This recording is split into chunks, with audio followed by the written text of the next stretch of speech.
भगवान बुद्ध आणि त्यांचा धम्म या ग्रंथाचे लेखक विश्वभूषण भारतरत्न परमपूज्य बोधिसत्व डॉक्टर बाबासाहेब आंबेडकर हे या ग्रंथाचे लेखक आहेत. भगवान बुद्ध आणि त्यांचा धम्म या ग्रंथातील चतुर्थ खंड चालू असून चतुर्थ खंडातील भाग 3 आपण पाहत आहोत. भाग 3मधील आपण चॅप्टर पाहतो 6 नंबर, आपण आणि आत्मविजय. त्या अगोदर आपण रोजच्या नियमाप्रमाणे पण समर्पण घेऊया आणि व्हिडिओला सुरुवात करू.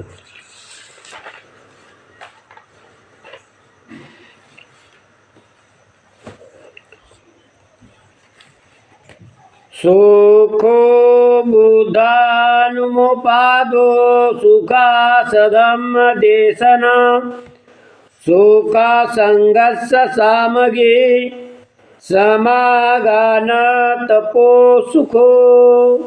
सुखात बुद्धाचा जन्म, सुखकर सद्धम उपदेश, सुखकर संघ एकता, सुखद समूह तपस्या.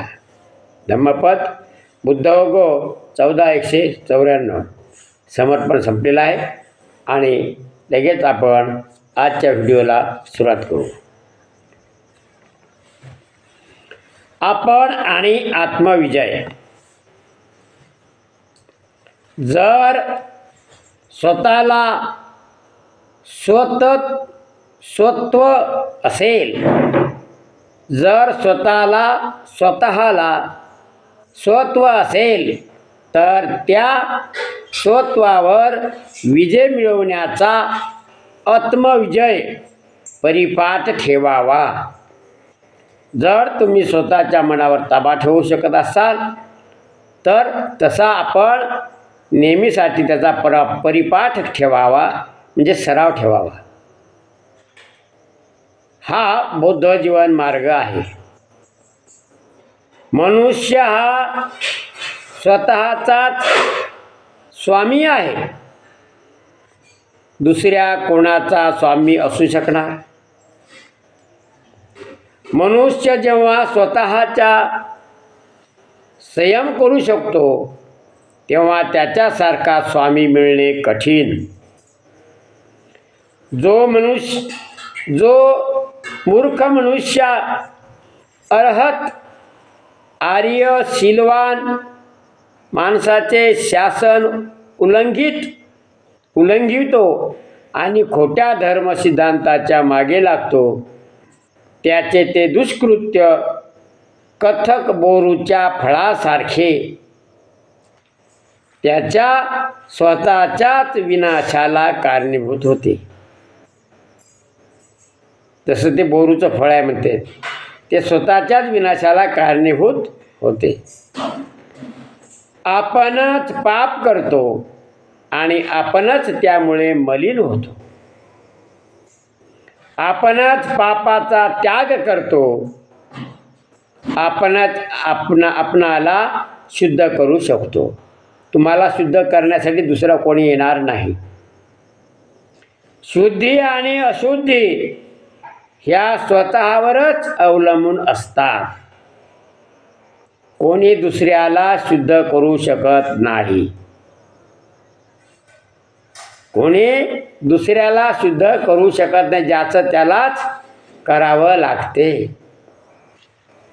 जो केवळ सुखभोगासाठी हपापलेला आहे, जो असंयमित, खादाड, आळशी आणि दुबळा आहे, तो आपल्याच आताताईपणाने नाश पावेल. ज्याप्रमाणे वाऱ्याने दुबळे झाड नाश पावते त्याप्रमाणे. जसं मूळ त्या झाडाचं जर खोड जर चांगलं पक्कं नसेल तर त्या वादळामध्ये ते झाड मोडून पडते. ज्याच्या ठिकाणी भोग लालसा नाही, ज्याने इंद्रिय दमन केले आहे, म्हणजे इंद्रियावर ताबा मिळवलेला आहे, जो खाण्यात नेमस्त असतो. तुम्हाला खायला एखाद्या ठिकाणी बोलवलं, जेवायला बोलवलं, तिथं खूप पदार्थ आहेत,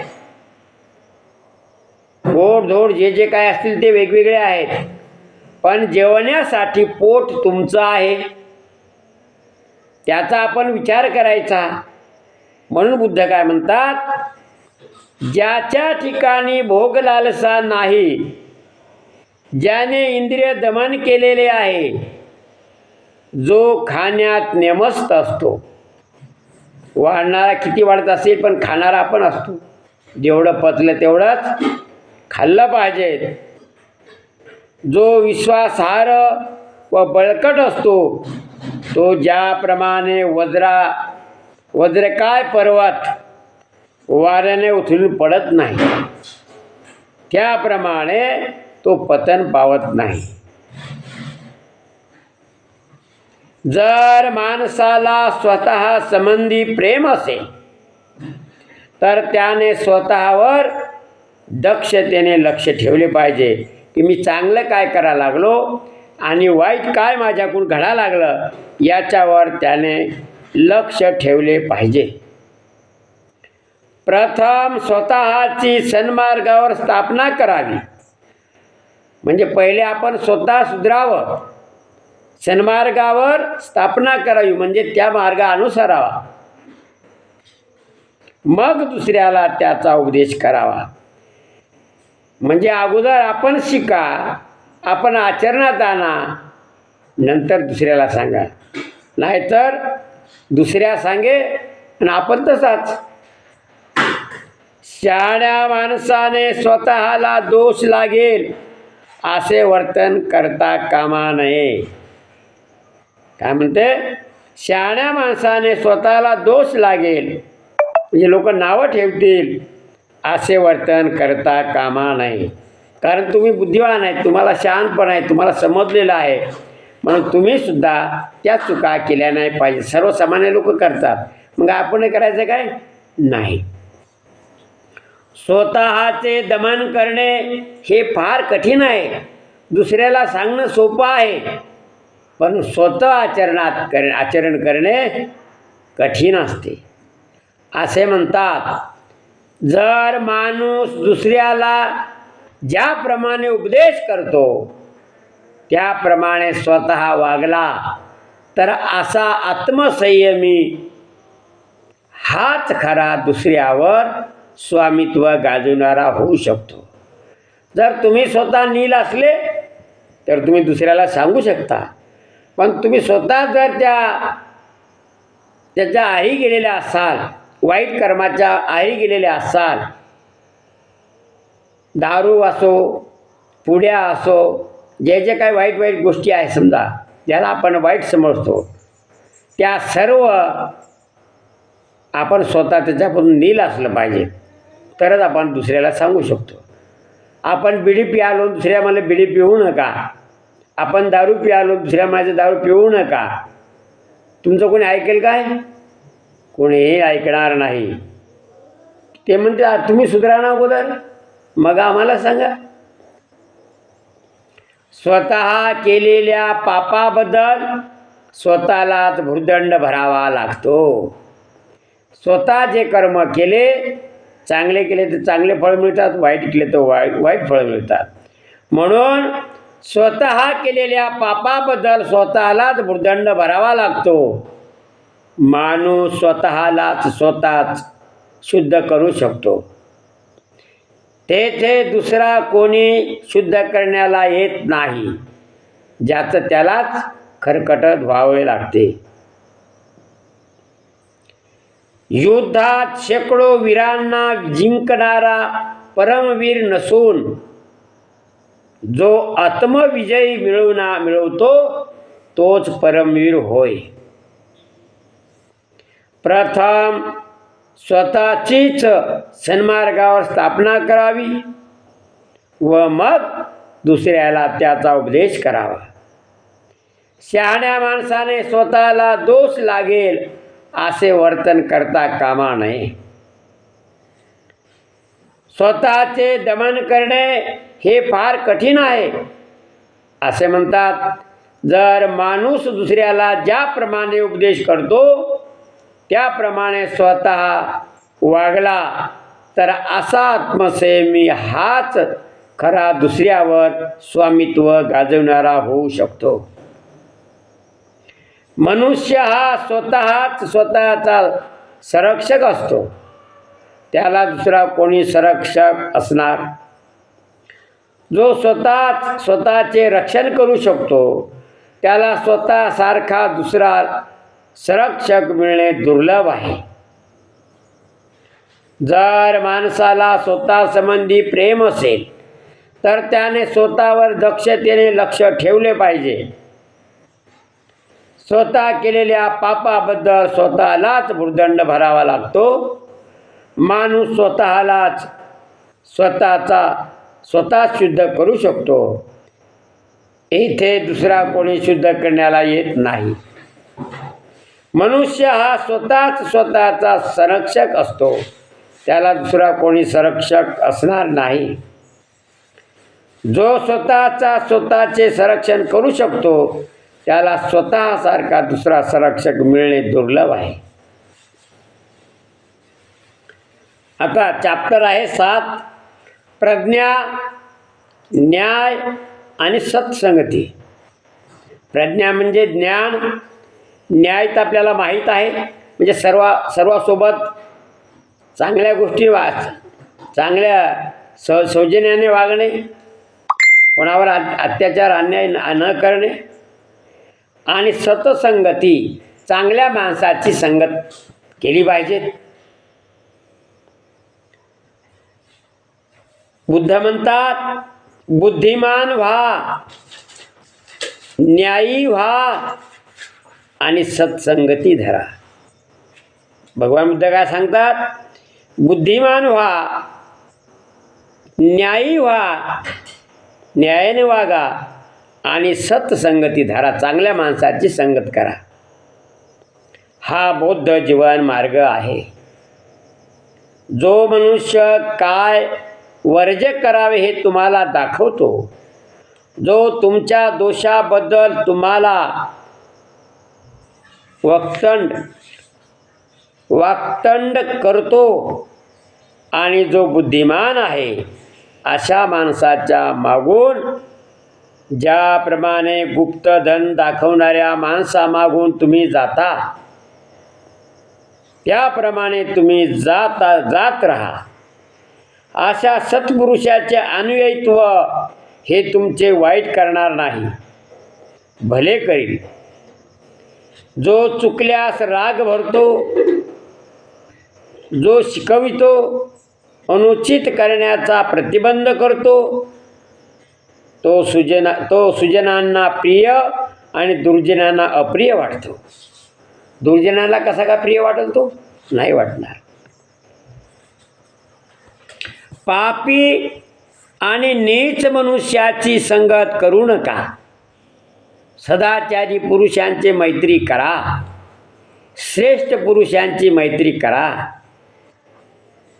जो धर्मामृताचे सेवन करतो त्याचे मन गंभीर असते आणि जीवन सुखी असते. सज्जन हे श्रेष्ठ पुरुषाने उपदेशलेल्या धर्माने आनंद पावतात. जसा पाठकार म्हणजे पाठ खोदणारा, जसा पाठकार माळी कालव्यातून आपल्या इच्छेप्रमाणे पाण्याला वळण देतो, ज्या ज्या झाडाला तिकडे तो बरोबर त्या पाण्याला वळवत नेतो,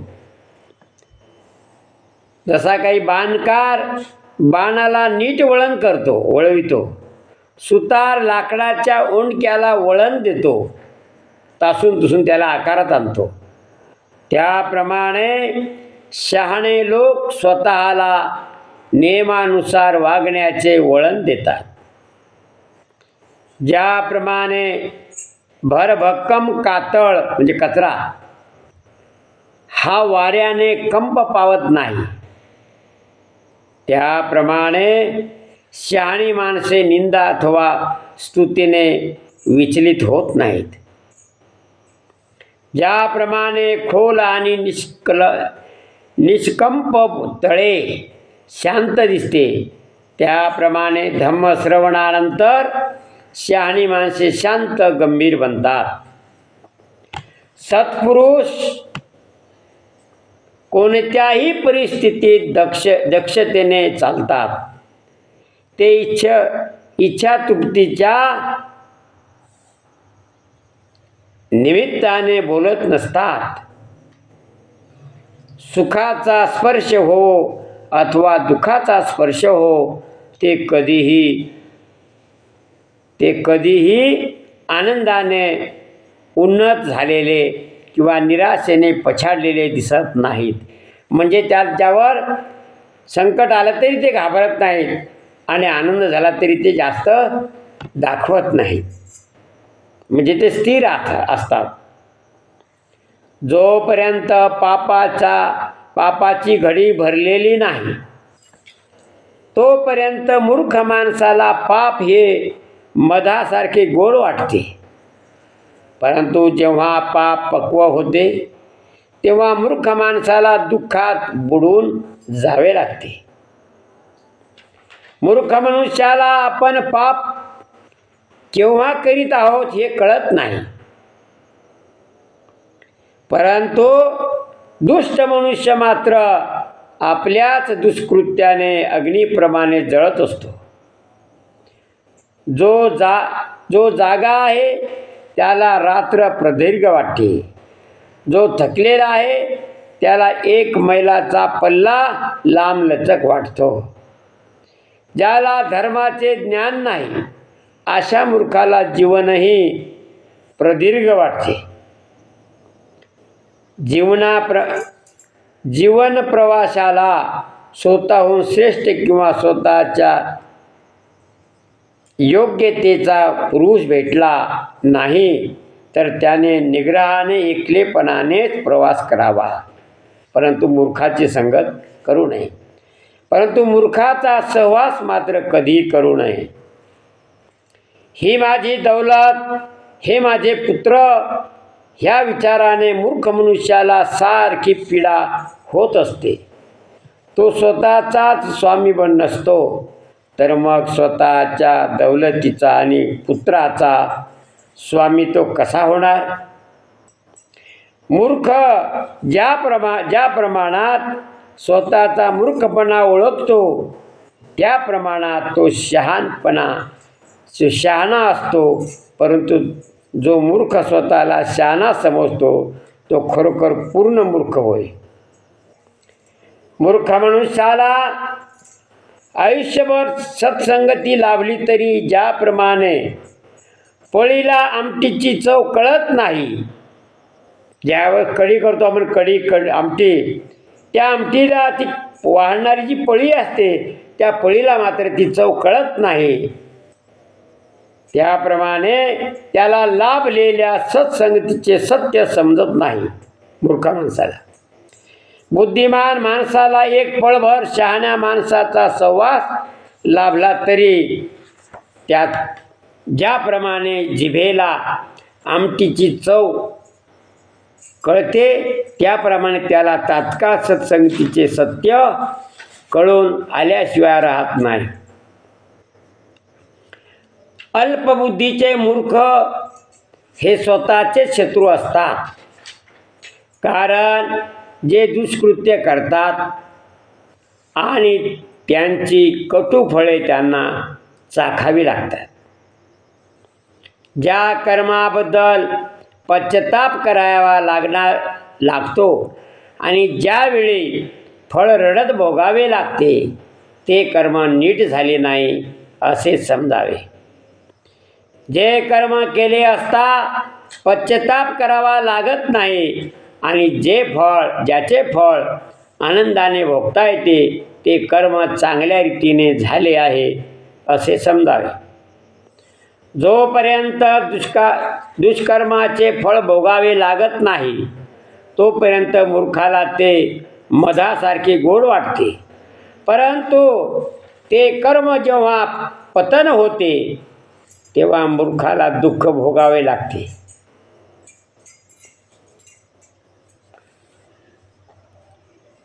दुष्कर्म जग प्रसिद्ध झाले की दुष्कर्म जगत प्रसिद्ध झाले की ते दुःखात पर्यवसित होते आणि ते करणाऱ्या मूर्खाचे सुदैव नष्ट होते.